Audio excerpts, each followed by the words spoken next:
lieu où il y a la levée des couleurs tous les matins. Et ici, il y a le placement des bâches. Alors ici, on a une œuvre d'ailleurs d'un artiste qui vient du manga. Ces petits personnages essayent de corriger une faute d'orthographe là où il n'y en a pas. Puisque beau livre, beau, c'est mon nom, sans eux. Il n'y a jamais trop de livres. Il en faut, et encore, et toujours. Cette citation d'Émile Zola, Maurice l'a faite sienne. Il y a 200 mètres carrés de réserve, mais tout est dans des cartons qui sont bizarrement repérés. Mais on peut penser qu'il y a environ 100 000 ouvrages. Situé sur la place nationale de Montauban, dans le Tarn-et-Garonne, son commerce, qu'il tient depuis 21 ans, est un trésor national. C'est même la toute dernière bouquinerie sous arcade d'Occitanie.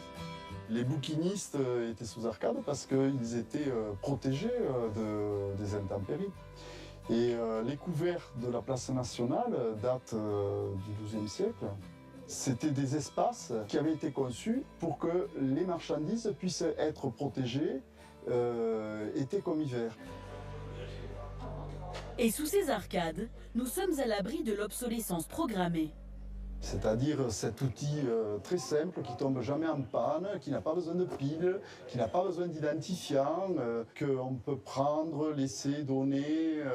C'est une grande liberté que de lire un texte dans un livre. Et puis personne ne nous espionne pour savoir combien de temps on y passe. Voilà, on ne laisse aucune trace, sinon celui de notre plaisir de lecture. Le plaisir de Maurice va au-delà de tourner les pages. C'est aussi celui de faire découvrir des livres aux curieux. Pour cela, il est toujours de bons conseils. Il ne faut pas hésiter à me demander. Hein. Oui. J'ai beaucoup de réserve et un peu de mémoire. D'accord. Donc ça peut servir. J'aime beaucoup venir chez Maurice, qui a souvent des livres rares et anciens. Ça m'intéresse. Elle est comment cette boutique? Elle est magique un peu? Oui, elle est magique. Il y a de tout partout. Il faut regarder partout. Non, c'est très intéressant. Et quand on vient chez Maurice, on développe parfois une certaine forme de philosophie. Je viens même quand je cherche rien. Et en général, je trouve pas ce que je cherche, mais je trouve tout ce que je cherche pas. On passe souvent, voilà, on passe souvent et même des fois on évite de passer devant la boutique de Monsieur Beau parce que de toute façon, chaque fois qu'on passe, il nous vend quelque chose. Voilà. On n'a pas d'exemple de quelque chose qu'on lui a demandé qui ne nous est pas trouvé. Des couleurs qu'on n'a plus et des formats qu'on a plus l'occasion de voir. Est-ce que tu sais si c'est par pays ou c'est... Non, là je l'ai... Tiens, En fait, j'ai juste fini de le colorier hier. Il a toujours une histoire drôle à raconter. Ça, c'est qui est bien. Hein. Si des fois on a un petit peu le blues, un truc comme ça, il faut venir voir Maurice. Ici, des milliers de livres attendent de trouver preneur. Mais attention, ce n'est pas une librairie. Quand vous rentrez dans une librairie classique, traditionnelle, regardez autour de vous, à peu près 70-80% des livres que vous voyez repartiront en recyclage, c'est-à-dire n'auront pas trouvé acquéreur. Par contre, quand on rentre dans un lieu comme ici, tous les livres, le plus petit livre ou le plus gros livre qu'il y ait ici, à un moment ou à un autre, il a fait l'objet d'un désir et d'une acquisition, d'un achat, d'une lecture. Pour se distraire, pour offrir, peu importe. Mais c'était il y a un mois, il y a un an, il y a 10 ans. Pour certains, c'était il y a 100 ans, voire 2 siècles. Voilà. Tous ces livres-là ont déjà voyagé sous d'autres yeux.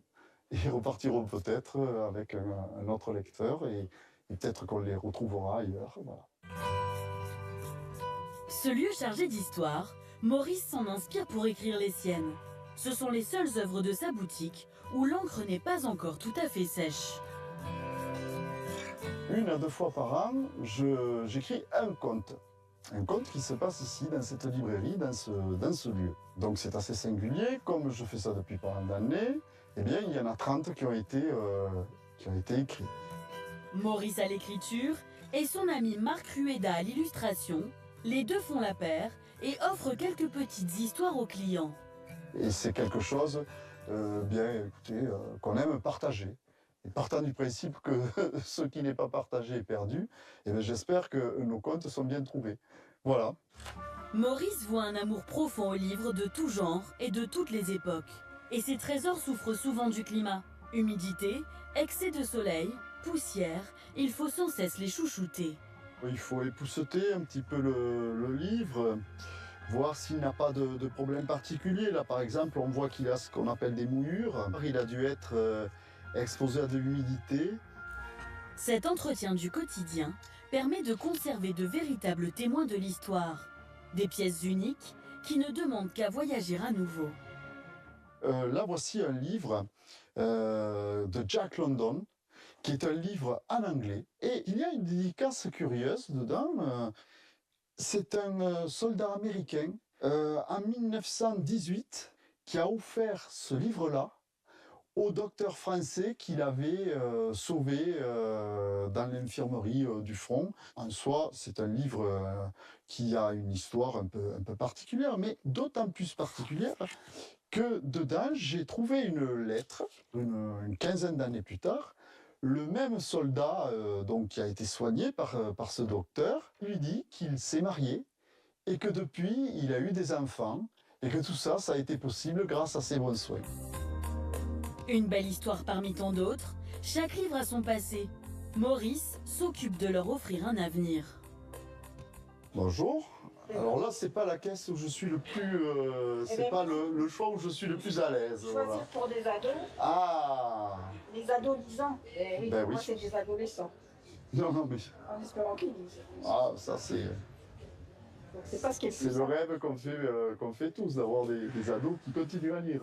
Là où les jeunes décrochent de la lecture, c'est souvent à partir du collège, et surtout, c'est quand les téléphones, les écrans rentrent dans notre vie. Chaque fois qu'un écran rentre dans notre vie, il nous vole du temps.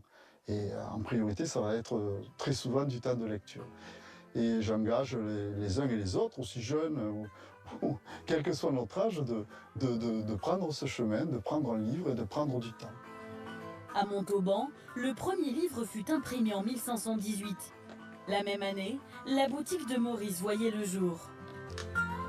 Depuis ce moment-là, il y a toujours eu une présence du livre sous les couverts, jusqu'à ma présence à moi. Je suis un petit peu le dernier chaînon de cette très longue chaîne qui a commencé il y a plus de 500 ans. Je ne voudrais pas que ça se termine avec moi. J'espère bien qu'il y aura une suite. Mais on peut garder de l'optimisme là-dessus aussi.